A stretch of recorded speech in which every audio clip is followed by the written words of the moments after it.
Seth Schachter. He's the managing director for Strut Americas, a firm that advises on media and technology partnerships. Seth, thanks for joining us.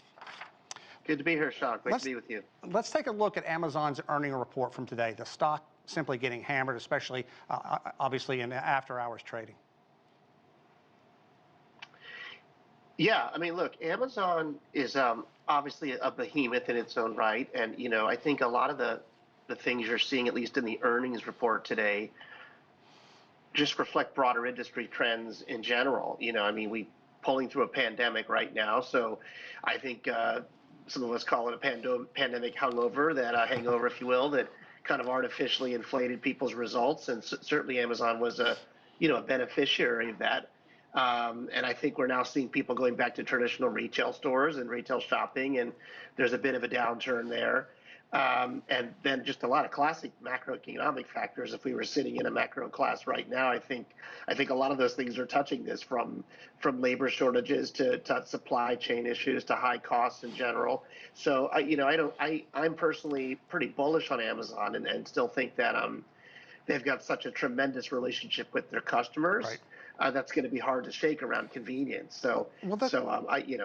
Yeah. Let's dig a bit deeper, because Amazon, I'm quoting here, the pandemic and subsequent war in Ukraine have led to unusual growth challenges. That may be putting it mildly, but you talk about some of the other issues that are out there. But any way you slice it, this was still a pretty big miss for Amazon in earnings.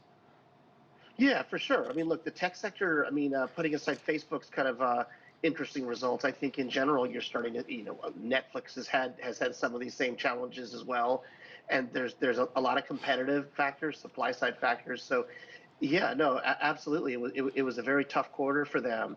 I mean, the bright spot continues to be their enterprise business, AWS, which I think is world leading, and they're pretty far out ahead of both Microsoft and Google, and really work with partners extremely well, and have gone a long way really to increase their lead there. So there's a lot of nice bright spots. They've got an advertising business inside the company that they've developed for merchants, all sorts of people using the platform, that is really positively going revenue. And I come out of the media and entertainment business, and Right. I think it's a little understated, but they're doing some great things there with their music, their film, their streaming products as well. So there's a lot of long-term positive stuff here. Yeah. And even with today's tough miss, I think they'll rebound. Yeah, but the stock only grew 2% in 2021. Well, I'm just a little bit curious why you are so bullish right now.